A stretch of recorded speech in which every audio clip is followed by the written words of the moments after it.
A 39-year-old forward who hadn't played a test for South Africa in almost 3 years just got a phone call from Rassie Erasmus. And it came within 48 hours of the Springbok captain going down injured. Now, you can call that a coincidence if you want. But when you look at the timing, it's very hard to believe that. Here's what actually happened. On Saturday, South Africa scraped past Argentina 17-10 in Buenos Aires. It wasn't pretty. It wasn't the performance Rassie wanted just 2 weeks out from facing the All Blacks. But buried inside that win was the moment that's now shaping the entire conversation heading into the series. Siya Kolisi, playing his first test of the year after missing the whole nation's championship with a hamstring injury, lasted 24 minutes. Then he went down. Same muscle group, different leg. "I hurt my hamstring again, unfortunately," Kolisi said afterward. "I'll go for a scan and see how far it is." That's it. That's all anyone knew. No timeline. No certainty. Just a captain walking off the field 2 weeks before the biggest series of South Africa's year. And a coach who now has a decision to make with incomplete information. And that's where this story actually starts. Because less than 48 hours later, Rassie Erasmus made a move. Deon Fourie, 39 years old, a player who hadn't worn a Springbok jersey since coming off the bench in the 2023 World Cup final, was added to the squad. He'll link up with the group in Johannesburg on Tuesday. Now, on the surface, that looks like a nice story. A veteran gets rewarded. But look closer at the timing, and a different picture starts to form. This isn't just a nice story. This might be Rassie building himself an option before he needs one. Let's go back further, because Fourie's road back to this squad matters. His last test appearance for South Africa was that World Cup final in Paris, coming on early after an injury to Bongi Mbonambi and playing 77 minutes at hooker in the biggest match of his life. After that, almost nothing. A serious knee injury, an ankle problem, a bicep injury. Then, this past May, more knee ligament damage from a challenge during a club match. 3 years, one setback after another, with no guarantee he'd ever pull on a Springbok jersey again. But this past Friday, everything changed.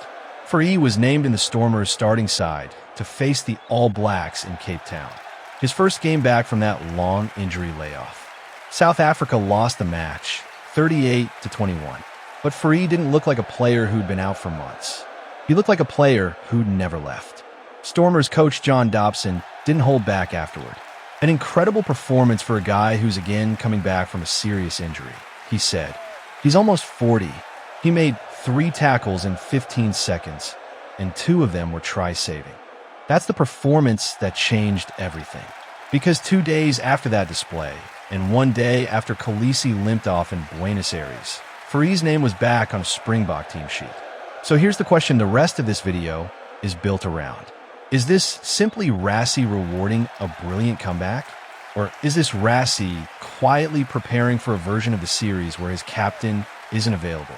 Because when you actually look at what Fourie offers, it starts to look less like sentiment and more like planning. He covers loose forward. He covers hooker. That's not a small detail. That's exactly the kind of versatility a coach wants on the bench when he's uncertain about what his back row and front row will look like on a given week. He's already played and delivered in the highest pressure environment World Rugby has to offer, a World Cup final. And he's just proven against the exact opponent South Africa are about to face 4 times in a row that his body can still do the job. That's not luck. That's a coach identifying a very specific type of risk and buying insurance against it.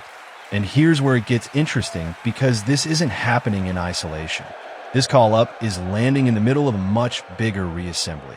South Africa are 2 weeks out from the opening test of rugby's greatest rivalry series at Ellis Park on August 22nd, and Erasmus is trying to bring his squad back together from multiple directions at once.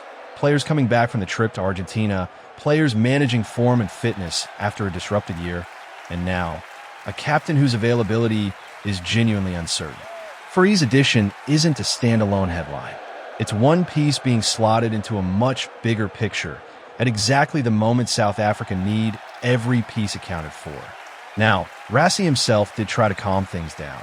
Speaking after the Argentina match, he gave an update on Kolisi that was clearly designed to ease concern.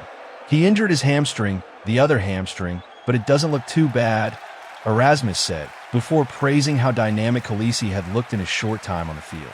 That's a coach trying to sound relaxed in public. But calm words and a call-up to a 39-year-old utility forward in the same 48-hour window tell two slightly different stories. One is reassurance. The other is preparation. And the interesting part is, both can be true at the same time. It's also worth saying, this wouldn't be the first time depth at Kolisi's position has been tested this year. He missed South Africa's entire nation's championship campaign in July with a hamstring problem before this latest setback, which means South Africa have already had practice managing games without him in 2026. Reports have suggested Paul de Villiers, who started throughout that nation's championship campaign, will be the likely man to step into the 6th jersey if Kolisi isn't fit for Ellis Park. Fourie's value sits alongside that, not necessarily as a straight like-for-like replacement in the run-on team, but as bench cover with the versatility to plug more than one gap if South Africa's back row or front row plans get disrupted further. And that's really the heart of what makes this such a smart piece of squad building, if that's genuinely what it is. Erasmus isn't just solving for who replaces Kolisi.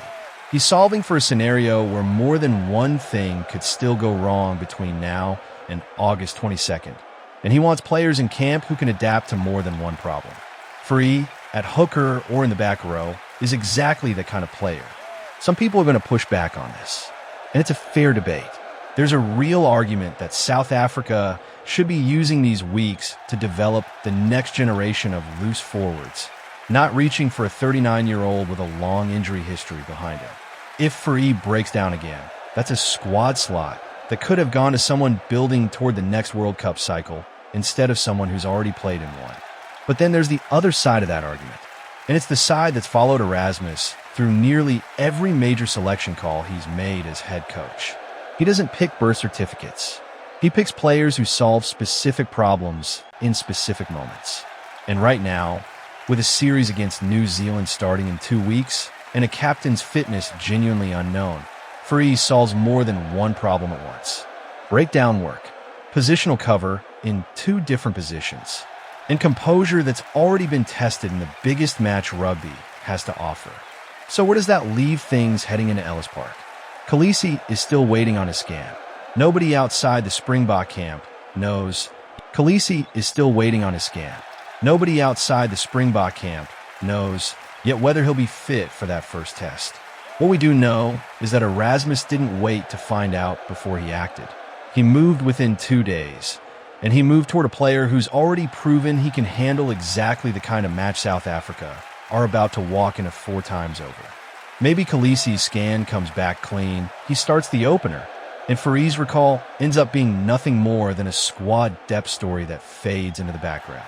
Or maybe those 24 minutes in Buenos Aires end up being the moment that quietly decided who plays a bigger role in this series than anyone expected 2 weeks ago.